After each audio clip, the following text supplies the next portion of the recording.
Bismillahirrahmanirrahim. Assalamualaikum warahmatullahi wabarakatuh.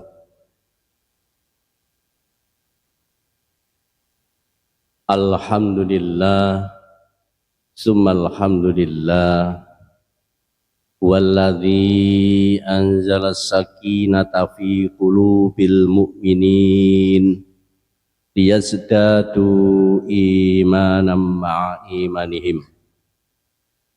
Walillahi junudus samawati wal ard wa kana Allahu aliman hakima.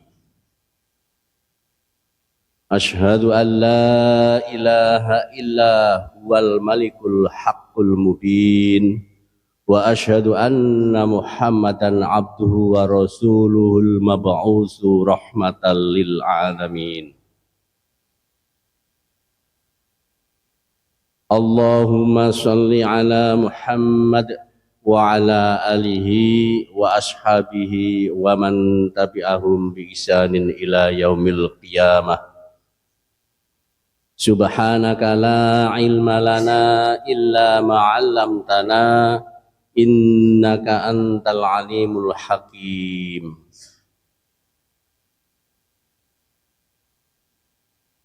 Bapak Ibu jamaah salat subuh Masjid Al-Qohar ingkang tasik pinaringan rahmat saking Allah Subhanahu wa taala.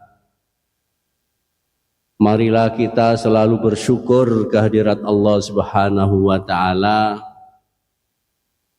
yaitu dengan arti syukur yang sedalam-dalamnya karena kita semua masih diberi kesehatan oleh Allah Subhanahu wa taala.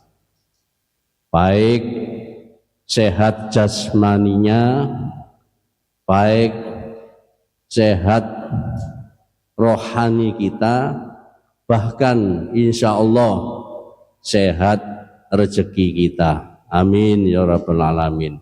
Pokoknya ini urusan rezeki pasti amini bareng nggih. Sholawat ma'asalam kita aturkan kepada Nabi kita Muhammad sallallahu alaihi wasallam, pada keluarganya, kepada sahabat-sahabatnya, dan kepada tabi'in, dan juga kepada kita semua yang hadir pada pagi hari ini. Mudah-mudahan kita masih diberikan berkah oleh Allah Subhanahu wa taala dan diberikan keistiqomahan oleh Allah Subhanahu wa taala dalam menjalankan ibadah kepada Allah Subhanahu wa taala. Baiklah Bapak Ibu, sebelum kajian dimulai, marilah kita sama-sama membaca basmalah. Bismillahirrahmanirrahim. Dari saya Nasrul minallahi wa fathun qarib wa basyiril mu'minin. Assalamualaikum warahmatullahi wabarakatuh. Bismillah. Assalamualaikum warahmatullahi wabarakatuh. Alhamdulillahilladzi arsala rasulahu bil huda wa dinil haq liyudhhirahu 'ala dini kullihi walau karihal musyrikun. Asyhadu an la ilaha illallah wahdahu la syarikalah wa asyhadu anna Muhammadan abduhu wa rasuluhu la nabiyya ba'dah. Bapak Ibu jamaah rahimakumullah, marilah kita haturkan rasa syukur kita kepada Allah Subhanahu wa taala. Saya selalu mengawali taklim dengan ajakan bersyukur kepada Allah. Karena kita ada di tempat ini bukan hanya sekedar diniati, direncanakan, diikhtiarkan, tidak cukup. Kita sampai di tempat ini itu karena seizin dari Allah Subhanahu wa taala. Kita dipilih oleh Allah untuk hadir di waktu yang indah, di tempat yang indah seperti pada pagi hari ini. Saya tadi malam itu jam 9 baru turun Pak dari Wonosalam. Jadi itu hutan agak gunung sedikit.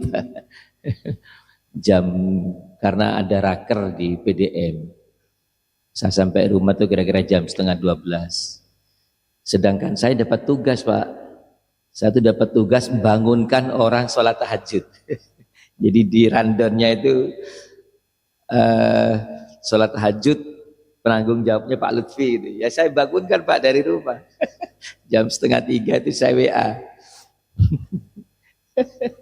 Saya bangunkan. Salam. Jadi memang kita ini bisa sampai atau enggak bukan karena kehebatan kita Pak. Karena Allah mengizinkan kita hadir di tempat ini. Saya tadi sempat mampir di toko Madura situ Pak. Cari kopi apa itu. Bapak Ibu yang berbahagia, mudah-mudahan apapun yang kita lakukan selama hidup ini bernilai ibadah. Seperti yang kita ikrarkan, inna sholati wa nusuki wa mahyaya wa mamati lillahi rabbil alamin. Sesungguhnya sholatku ya Allah, wa mahyaya, dan segala aktivitasku ya Allah, mulai bangun tidur sampai tidur kembali, ibadahku sampai wa mamati, dan ketika kelak aku memejamkan mata yang terakhir ya Allah, semuanya tidak ada yang dhaif, tidak ada yang ingkar, tidak ada yang mungkar, semuanya ditujukan kepada Allah Subhanahu wa taala. Sehingga ketika sudah berikrar seperti itu, mari kita tanyakan hadirin sekalian, yang kita lakukan itu kira-kira Allah ridho apa boten? Kalau tidak, jangan diteruskan Pak, jangan dikerjakan hadirin. Ini berlaku untuk siapapun Pak, termasuk terutama saya yang ngomong ini. Jadi kalau sudah kira-kira Allah tidak ridho dengan perbuatan itu, jangan diteruskan. Lalu hadirin apa sekalian. Kita menafsirkan semuanya. Yang pertama, kita harus dengan jujur mengatakan bahwa namanya musibah itu maknanya 3 Pak. Musibah itu maknanya 3. Yang pertama, musibah itu bisa kita katakan sebagai azab, hukuman, manakala tempat terjadinya itu adalah orang-orang kafir semua. Orang-orang yang memang tidak ada yang bertauhid kepada Allah. Orang-orang yang memang pekerjaannya sudah melampaui batas. Itu azab, dan biasanya Allah hilangkan semuanya Pak. Jadi seperti suksesi diganti dengan orang baru, diganti dengan penduduk yang baru. Contohnya seperti negeri Sabak, ya, seperti negeri Sodom yang sudah pernah saya ceritakan. Negeri Sodom itu Pak, negerinya ada Pak. Saya ulangi, negerinya ada. Sampai sekarang yang saya katakan di bawah laut mati itu Pak. Tapi penduduknya satu pun tidak tersisa, habis. Ya. Yang saya sampaikan apa-apa itu Pak, Madain Saleh itu, yang sekarang jadi destinasi wisata Al-Ula itu Pak. Itu sampai sekarang negerinya masih ada Pak, tapi penduduknya habis semuanya. Ya, kemarin saya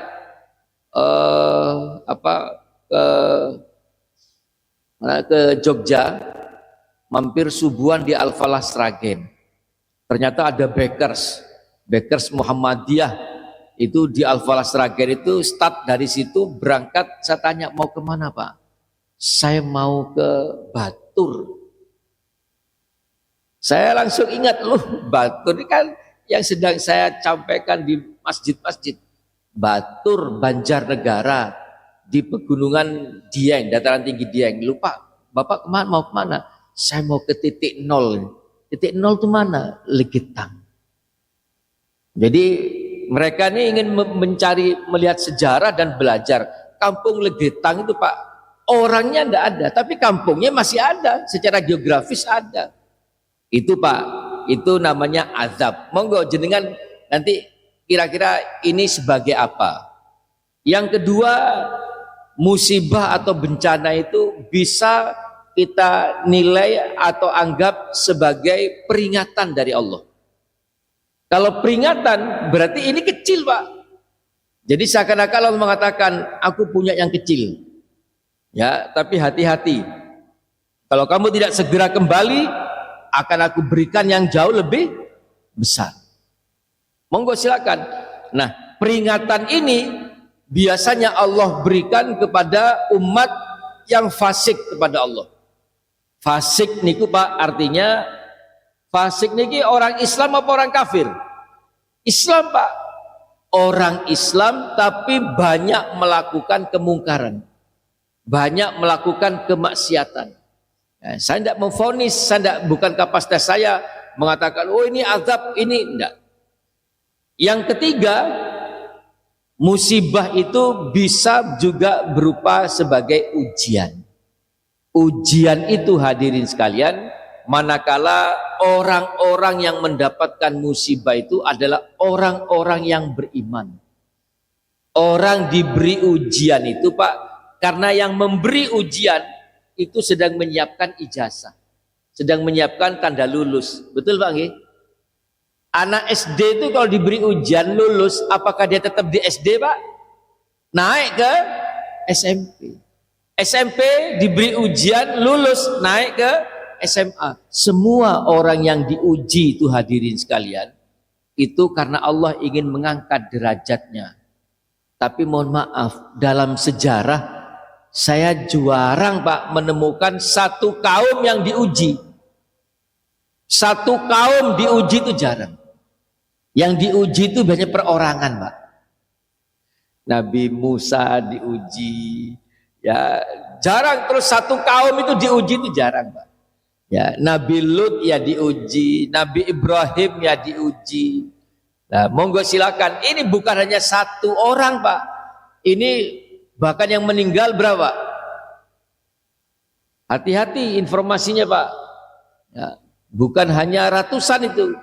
Ya, saya melihat di video itu Pak, ada orang itu berhenti seperti di rest area itu ya, karena ada longsor kecil Pak. Ada longsor turun di rest area, berhenti mereka. Karena ada longsor kecil di depan turun. Mereka sambil menelpon anggota keluarganya di mana banyak orang berhenti karena ada longsor kecil. Ternyata apa? Di belakang itu ada longsor yang jauh lebih besar, hilang semua orang itu Pak.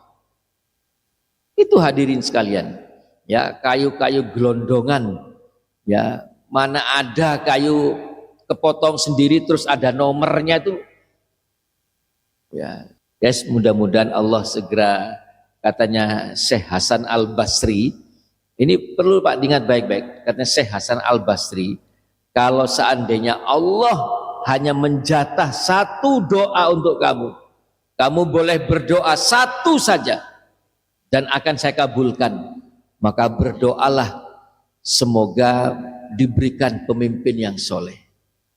Jadi itu Pak, jenengan kalau berdoa mudah-mudahan mendapatkan istri yang solehah, itu hanya untuk jenengan saja.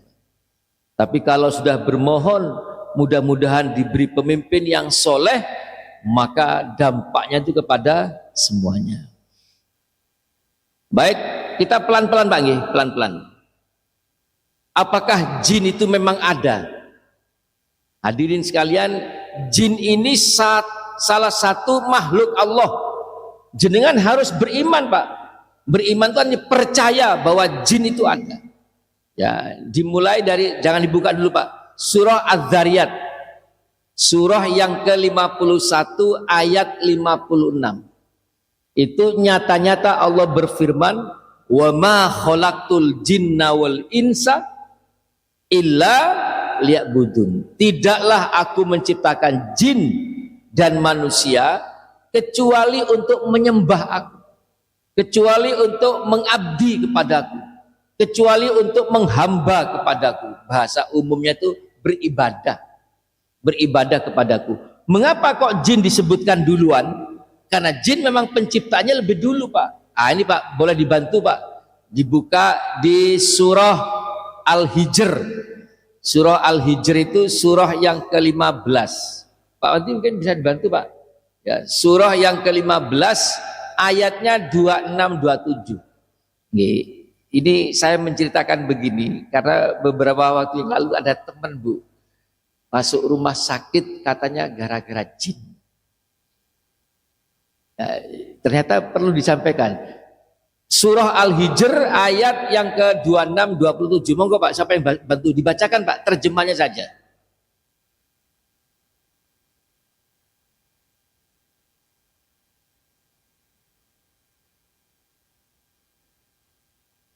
Ya, sebentar. Adam itu mewakili manusia. Allah sampaikan di beberapa tempat di Al-Quran itu diciptakan dari tanah liat. Ada yang mengatakan dari tanah liat, dari tembikar. Ya, bahasa di Al-Quran itu atin.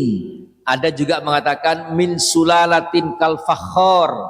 Itu artinya sama Pak, tanah liat yang diberi bentuk. Terus kalau 27 Pak,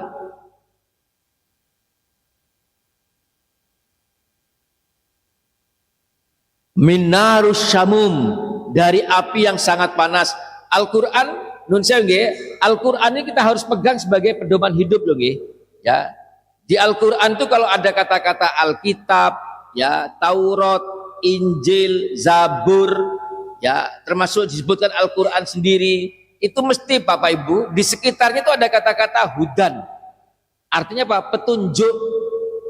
Nah, dan Al-Quran Allah sudah menyampaikan di awal sekali, dalikal kitabu la, tidak ada keraguan. Jadi apapun yang diceritakan di Al-Quran, jenengan harus percaya.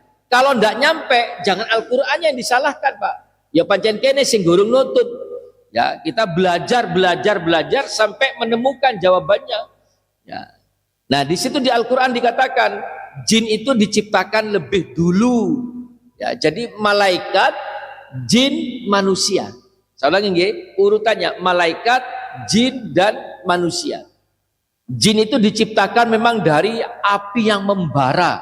Ya, hadirin sekalian, terus pertanyaan yang kedua hadirin sekalian, apakah nun sewu ada jin, ada iblis, ada setan, Pak? Niki napa, Pak? Bedanya napa nih, Pak?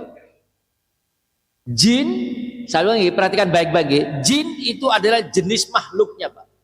Jenis makhluknya. Ada jenis manusia. Kalau di surga itu kan diwakili dengan Nabi Adam. Bu, sudah. Oke. Pertanyaan yang pertama, jin ini jenis makhluk, Pak. Soalnya jenis makhluk, ada manusia, ada jin, ada malaikat. Jenis makhluk. Iblis itu adalah golongan jin atau jenis jin yang terkutuk. Mengapa terkutuk? Bangkang kepada Allah. Saya ulangi nggih, itu iblis itu Pak, golongan jin yang terkutuk. Kalau yang di surga yang diusir oleh Allah itu Pak, itu ada namanya Pak. Nama asli itu Azazil. Tapi dia golongan iblis, golongan jin yang dikutuk. Berarti ada jin yang tidak dikutuk. Nanti saya terangkan. Ya, adapun setan, Azazil, il di belakang itu Pak, itu artinya ilah. Ilah itu artinya Tuhan. Berarti dia itu pengabdi, Pak. Termasuk seperti Jibril, Mikail, Israel, Israfil, termasuk Ismail. Il belakang itu artinya ilah. Asyhadu alla, ilah itu artinya Tuhan. Ismail itu berasal dari kata isma sama samiun, yang artinya pendengaran, ya, wa ilah, dan Tuhan. Artinya Pak, doanya Ibrahim yang puluhan tahun itu akhirnya terdengar oleh Tuhannya, maka dihadirkan Ismail itu. Nah, hadirin sekalian, ada yang ketiga namanya setan. Setan itu Pak, kata sifat, tidak menunjuk pada objek, tapi kata sifat. Ya, siapapun yang mengajak kepada perbuatan jelek itu disebut setan. Di Al-Quran dikatakan bahwa setan itu Pak, wujudnya minal jinnati, bisa berwujud jin, bisa berwujud manusia. Pokoknya sopo sing ngejak ya kepada barang kemungkaran itu namanya setan. Sudah saya dudukkan tiga istilah yang hampir sama nih Pak. Jadi kalau misalnya ada orang berbuat tidak bagus, oh pancen, loh kan, ngomong setan sambil lihat saya. Ya. Oh pancen setan. Tidak ada mengatakan oh pancen jin, tidak ada. Nah, berarti jin itu Pak Nun Sewu, ada yang beriman kepada Allah, ada yang tidak beriman kepada Allah. Saya teruskan dulu Pak. Iblis, mumpung Bapak buka Al-Hijr, dibuka surah 36-37. Ayat 36-37, surah masih surah Al-Hijr Pak. Masih surah Al-Hijr, surah yang ke-15 ayat 36-37. Pertanyaannya, apakah iblis itu percaya bahwa Allah penciptanya? Apakah iblis itu percaya, beriman bahwa Allah penciptanya? Percaya Pak. Silakan dilihat Pak. Surah Al-Hijr ayat 36. Iblis berkata, iblis itu memanggil Allah sinten Pak? Memanggil Allah sinten? Lanjut Pak.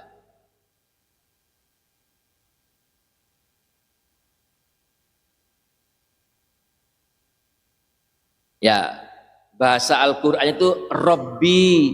Saya ulangi nggih, Rabbi ayat 36. Rabbi fa'andirni ila yaumi yub'atsun. Ya Allah, kalau aku memohon padamu ya Allah, Rabbi loh Pak. Jadi iblis itu mengakui bahwa semua ini ciptaan dari tauhid itu ada 3 Pak. Soalnya nggih, tauhid itu ada 3. Yang pertama adalah tauhid ar-rububiyah. Tauhid ar-rububiyah itu Pak mengakui bahwa Allah itu sebagai pencipta. Allah yang memberi hidup, Allah juga yang mematikan. Tauhid ar-rububiyah mengatakan bahwa Allah semua yang menciptakan dan kelak Allah pula yang meniadakan. Tauhid ar-rububiyah mengatakan bahwa Allah yang memberikan sehat, Allah juga yang memberikan sakit dan menyembuhkan. Tauhid yang kedua, tauhid uluhiyah atau ilahiyah. Tauhid uluhiyah ini artinya mengakui bahwa Allah sebagai tujuan ibadah. Ilah itu Pak sembahan. Ya.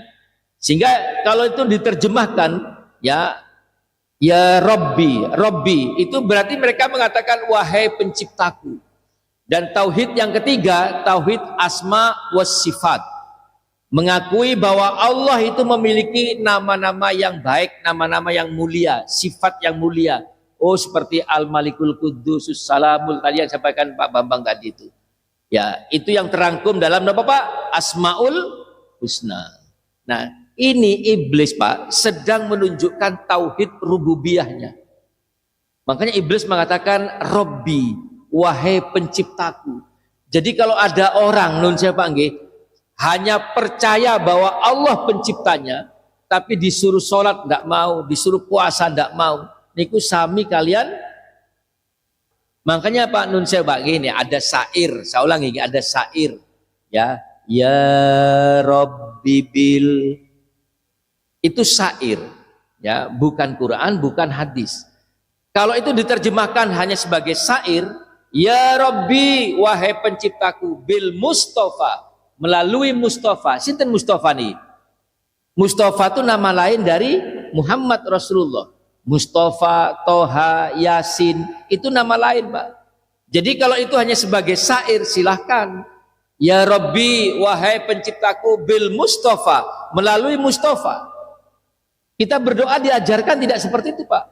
Berdoa itu diajarkan langsung. Makanya lafal-lafal doa itu tidak ada. Melalui siapa tidak ada. Nah iblis ini berarti percaya bahwa Allah itu penciptanya. Iblis memohon kepada Allah, ya Allah tangguhkan umurku ya Allah. Dipenuhi mboten Pak? Ayat 37-nya. Nah ini.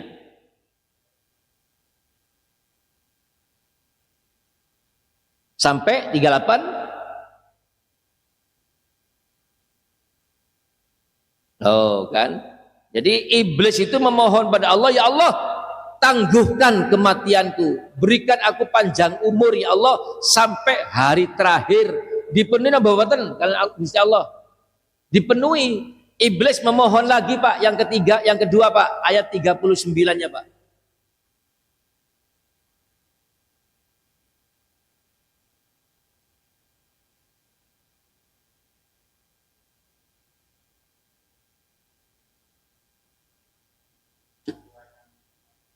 Cukup. Iblis bercerita kepada Allah. Jadi ini kan dialognya iblis dengan Allah, oleh Allah disampaikan kepada Muhammad Rasulullah sebagai wahyu, diabadikan di Al-Qur'an. Paham nggih?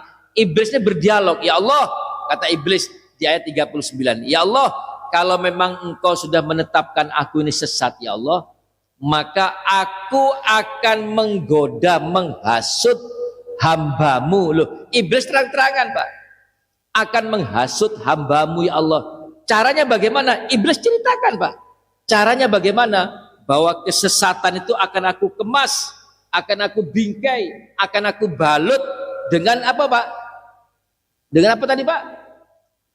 Terasa indah. Aku balut ya Allah kesesatan itu sehingga terasa indah. Ya, nambahin 0 titik nang buri wis bayangannya oleh Pajero.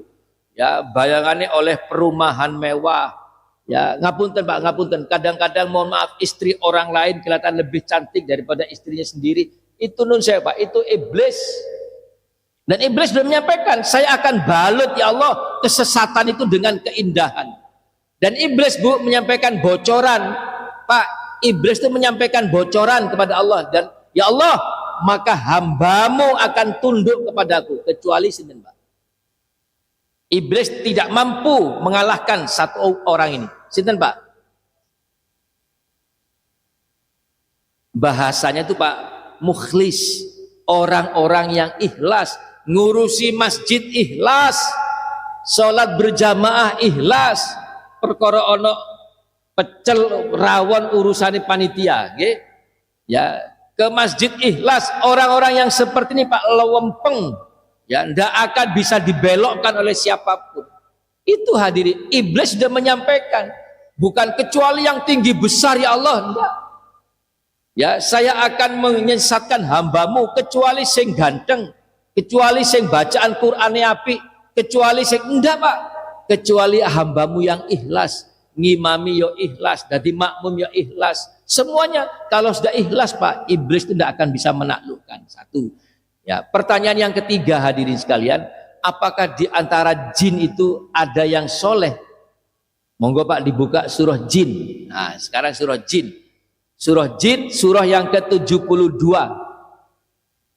Saya ini kemarin rame Pak menyampaikan ini ke teman-teman.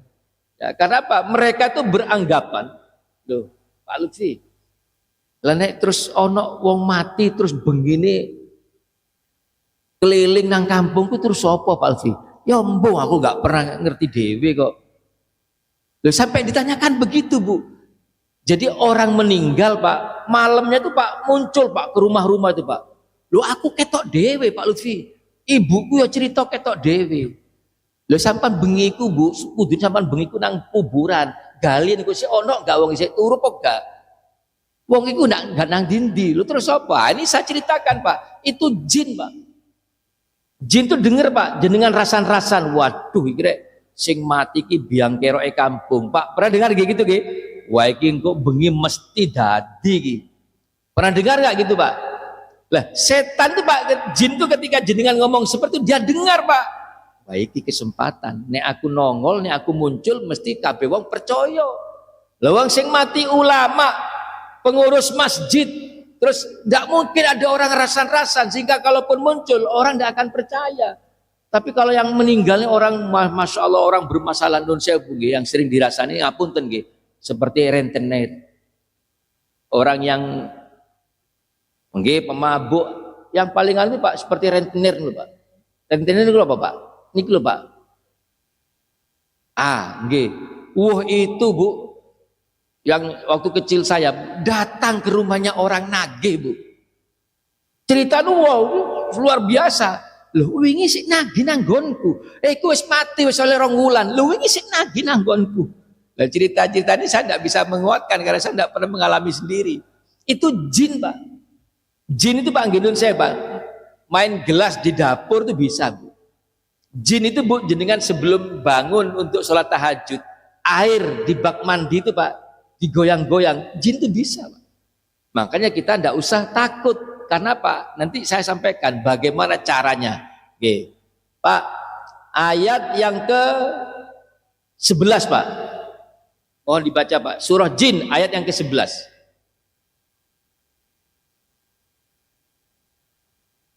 Di antara kami para jin, ini loh. Terus loh, kami mengambil jalan Nah, ada yang soleh, ada yang kebalikannya.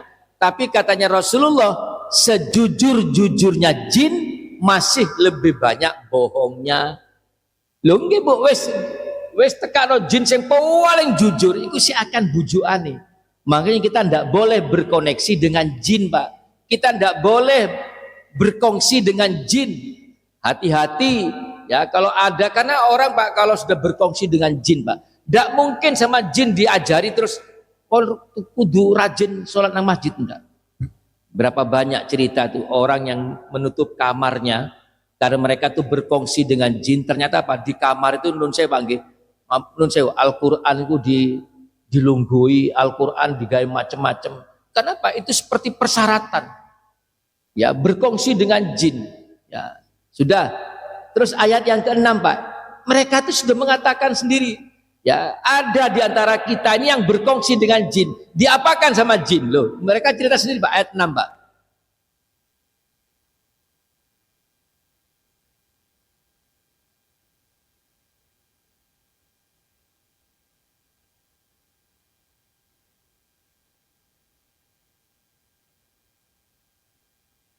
Loh kan, loh jin sudah. Jadi kalau ada orang non saya bagi berkongsi dengan jin, mungkin mereka tidak pernah baca ini. Ada di antara laki-laki manusia itu yang minta tolong kepada jin. Nanti kalau jin tidak percaya baca surah jin itu 1 sampai 11. Nanti diceritakan Pak, jin itu Pak tidak pernah berhasil mengambil apa yang diminta oleh manusia. Mereka ini kan ngintip takdir Pak di Lauh Mahfud.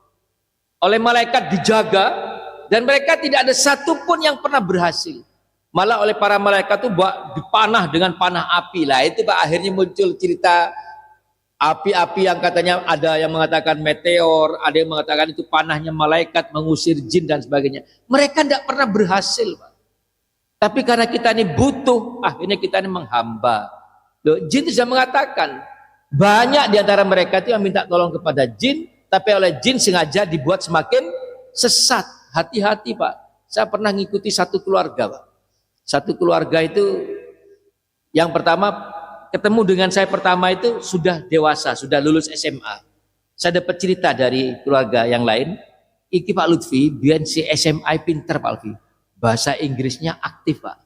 Bareng wis lulus SMA, nun sewu, ndak normal Bu. Ada gangguan. Terus adiknya Pak yang masih SMP itu Pak aktif di pramuka. Aktif di pramuka sampai ikut jambore.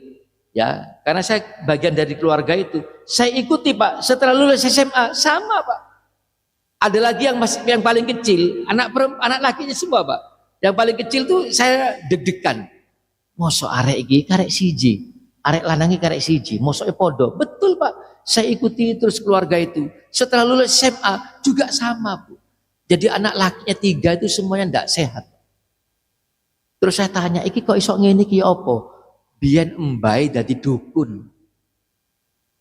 Embai dadi dukun. Bu, dukun itu Bu diarani tiang pinter. Nggih Bu nggih. Tiang pinter. Napa Bu? Soale sing moro ya. Dukun itu diarani tiang pinter soale sing moro. Jenengan ngomong goblok jangan terlihat saya Pak. Ini saya sampaikan ada beberapa jin Pak. Jin itu ada di tempatnya masing-masing Pak. Yang pertama ada namanya jin itu Zalanbur. Mau dicatat silakan. Zalanbur itu adanya di pasar. Tidak ada di masjid. Zalanbur itu tugasnya di pasar, disebar sama panglima jin namanya Abiyat. Ya. Apa? Di pasar tugasnya Zalanbur ini Pak menghasut pembeli dan penjual. Yang pembeli, napa pembeli cek boros, opo ae dituku, mentang-mentang duwe akeh, opo dituku. Bu, jenengan pernah ndak merasa begini Bu? Beli bak lo, dereng kok nggih. Nggih. Beli barang, begitu sampai di rumah, loh gaya apa aku wis duwe akeh kok. Pernah Bu nggih? Dicoba di toko Pak, di mall dicoba barang itu, beli baju atau apa. Saya ini pernah ngalami juga kok Pak. Wis ketokane wapi. Barang nyampe omah, ya kecilian Ya kadang-kadang didelok kok gak pantas. Itu pekerjaan jin Bapak Ibu. Ayo, makanya bapak-bapak nggih, nun saya Pak, jenengan kalau belanja sama ibu-ibu, terutama kalau ke mall, digandeng Pak. Selain menunjukkan rasa cinta, cek aman. Nek gak digandeng, LG 24 in bisa katut ke bawah ulang Pak. Ya, jenengan kalau nggak percaya, ibu-ibu ditinggal di mall, jenengan sukanya ATM sak pin-pine. Ayo, sing dredeg sing di. Ibu sing belonjo apa bapak sing ngenteni nang omah sing dredeg.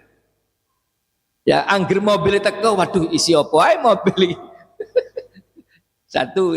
Yang pembeli, yang penjual dihasut juga sama Zalambur. Cek napa, Pak? Biar ndak jujur. Ya, wis ditimbang, wis jelas-jelas ditimbang, salah iku api-api. Bareng dilebokno nang tas kresek, dibuka nang omah lho. Kok gosok? Bapak ada senyebut satu suku nggih, jangan. Enggak boleh. Enggak boleh. Enggak boleh. Ya. Ya. Itu rasis, enggak boleh. Ya, itu hadirin sekalian. Betul Pak nggih? Itu Pak ilmu ni Zalambur, ilmu ni jin. Ya, kadang-kadang timbangan itu ya kok iso wis didelok wis pas loh. Bareng ditimbang nang omah ya kurang. Itu pekerjaan jin. Tapi ibu-ibu nun saya nggih, kadang-kadang ibu-ibu ya sing nakalan. Tuku lombok wis dibungkus tas kresek Pak, wis karek nyancang tok. Lho ngono nguncalno lombok. Nguncalno, atik sing diuncal sing paling gede pisan. Kok ya mlebu nang tas kresek iki. Ya. Jadi sing dodolan, lho kok ya mlebu atik gede dhewe. Terus niki lho Bu, saya kan dulu pernah cerita, napa Bu, orang kalau mau beli terus makan dulu napa? Incip nggih, incip. Perhatikan nggih. Saya sampaikan fikihnya nggih. Orang incip itu halal sebelum akad. Jadi apa ada duku, jenengan mau beli duku. Ya, kita wajar, boleh wong itu belum tahu rasanya. Ya silakan incip, tapi nek ping 10 gak incip, Pak. Incip itu paling siji, paling akeh loro. Betul Pak nggih? Incip. Oh iya, rasanya gak patek manis. Oh iya wis koyo ngene iki, duku koyo ngene iki. Piro sak kilo? Saya jual 25.000. Ya wis aku tuku sak kilo. Selesai Pak, jangan incip Pak. Bu. Selesai, kenapa? Jenengan mau incip untuk apa lagi? Oh sudah tahu rasanya dan sudah sepakat dengan harganya. Betul Bu nggih? Kadang-kadang mobilan Pak. Bapak yang ngomong siap-siap ya, siap-siap ya. Ibu siji Pak, anak telu. Barang dipepet nang bakul duku, anak geruduk-geruduk incip acek-acek buantar sing incip. Jadi sing dodolan ya Allah, itu setengah kilo dewe. Hati-hati Pak, itu jin semua Pak. Ya, makanya kata Rasulullah, tempat yang paling tidak disukai oleh Rasul itu adalah pasar, dan yang paling senang oleh Rasul ini lho Pak, masjid. Yang pertama, yang kedua ada jin itu namanya walhan. Pak Bambang mohon izin waktu Pak Bambang nggih. Walhan itu Pak di tempat wudu. Tempatnya jangan terus mengatakan oh iki masjid, kalau jine lo. Justru jin-jin yang hebat-hebat yang sudah ikut TOT ini Pak diutus ke masjid. Ya, datanglah kamu ke masjid, itu tempatnya orang-orang hebat. Nek jin sing belajaran itu deket nang pasar wis. Ya, ini yang sudah ikut TOT pelatihan training of trainer itu ya. Itu diutus ke masjid, wong hebat-hebat. Wudu, saya kan pernah menyampaikan, wudu itu Pak bersuci. Berwudu itu artinya bersuci. Artinya apa? Keluar dari tempat wudu, seharusnya kita ini jadi orang yang suci, bukan hanya bersih Pak. Kalau bersih, mandi itu jauh lebih bersih dari berwudu. Makanya kalau muter air wudu itu jangan banter-banter Pak. Bukan kok terus ngitir, bukan, tapi pelan, sehingga dinikmati Pak. Berwudu itu sambil bermohon pada Allah, ya Allah bersihkan aku dari dosa yang diperbuat oleh tangan ini. Seperti air yang jatuh itu Pak. Dosa itu mengalir ke bawah, jatuh ke bawah, rontok seperti rontoknya air wudu itu. Itu maknanya. Membasuh mulut, hidung, bermohon, ya Allah bersihkan aku dari dosa yang diperbuat oleh hidung, yang diperbuat oleh mulut, oleh mata, oleh otak, ya, oleh tangan, oleh telinga, semuanya. Begitu selesai semuanya, maka kita tidak hanya bersih badan, tapi juga bersih dari dosa-dosa. Itu yang dikatakan bersuci. Maka orang seperti ini Pak, potensi untuk husuk sholat itu besar. Tapi kalau sudah cer wudhu, akhirnya bawahnya ini banter. Nek banter kan mesti ke susu. Lah karena kita ini orang baik Pak. Wah ini gak cepet-cepet kok banyu ini sila ente akeh. Cepet-cepetan. Maka di beberapa masjid tempat wudhu itu wonten badukan nih Pak. Cek santai Pak. Paham gak? Itu hadirin sekalian. Setelah masuk dari tempat wudhu di masjid mau sholat ada lagi Pak setan Pak namanya Hanzab. Saya ini ngapun dan saya sebutkan nama-namanya biar gak diambil jadi nama anak kita loh ya. Muhammad Hanzab. Hanzab niku Pak mengganggu orang yang sedang sholat. Belum takbir dibiarkan Pak sama Hanzab. Tapi begitu sudah takbir Allahu Akbar muncul Pak di telinga. Ya, elingo sandalmu anyar. Loh, terus ini anyar opo? Elingo motormu belum bawa kunci. Elingo macem-macem. Itu. Makanya saya pernah menyampaikan, kalau jenengan kepingin husuk sholatnya, sebelum wudhu, semua urusan itu selesaikan Pak. Jenengan mau ke belakang dulu. Jenengan mau makan, makan dulu. Hadisnya itu jelas, tidak ada sholat setelah makanan tersajikan. Makan dulu, ojo soalim. Waduh, ini kok gak enak, aku tak sholat sih. Kurungu glodak, waduh, entek iku jeroan. Mau ngeluarkan kucing, keluarkan dulu. Mau kunci pintu, kunci dulu. Itu hadirin sekalian. Hanzab itu paling pinter waktu sholat. Setelah sholat, panggil, tadi sholat subuh, wudhu jenengan diganggu, lolos berhasil. Setelah itu sholat diganggu, jenengan husuk, lolos berhasil. Setelah itu ikut taklim, ngaji seperti ini Pak. Diganggu lagi Pak. Jinnya itu namanya wasnan. Wasnan itu Pak tujuannya Pak menaburkan tepung kepada wajah orang yang sedang taklim. Cek nopo Pak? Cek ngantuk mau wis melok taklim, wis ngaji puluhan tahun ya karena tidur ini nggak dapat ilmunya Pak. Betul nggih? Hadir ke pengajian Pak, tapi karena ngantuk tidur nggak dapat ilmu. Akhirnya Pak walaupun ngaji sudah puluhan tahun nggak pernah berubah. Ya, itu pekerjaannya wasnan Pak. Ya, begitu saya pegang mic begini, wasnan langsung muter Pak. Wus. Apa kata wasnan? Golek sendenan. Itu wasnan Pak. Golek sendenan. Ya, wis oleh sendenan, isok selonjoran, lunggune persis ngisore AC. Apa nek gak ketap-ketip. Jare wasnan iki gak ditaburi tepung iki disebul wis. Jadi mau asyo ngaji sampai 15 tahun enggak pernah ngrungokno pengajian. Ditakoki mbek bapak sing nang omah, ya apa Dik kajene? Aku gak pate Mas, gak pate jelas. Sing pasti mau ku sarapane pecel. Pas wae sarapan digugah mbek wasnan. Akhirnya gak dapat apa-apa Bu. Hati-hati nggih, hati-hati.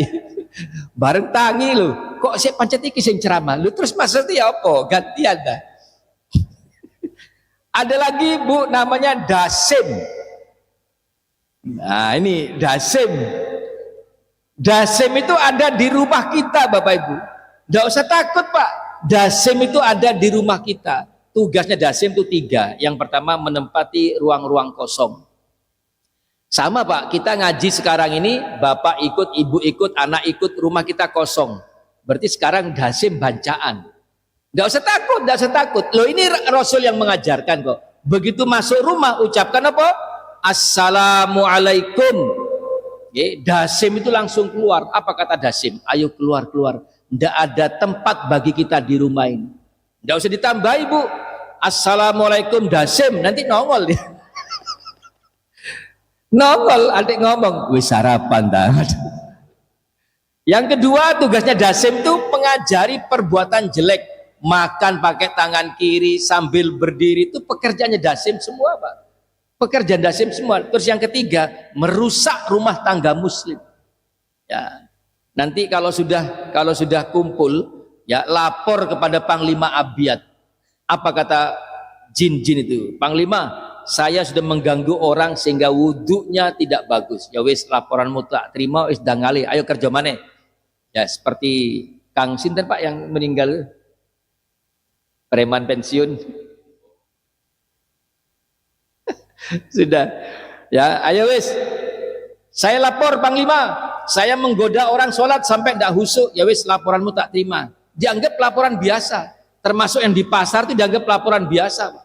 Begitu Dasim lapor, Panglima, saya tinggal di rumah seorang ustadz, di rumah seorang alim, di rumah pengurus masjid, di rumah seorang penghafal Quran, ya, sampai saya rusak keluarganya sehingga berantakan.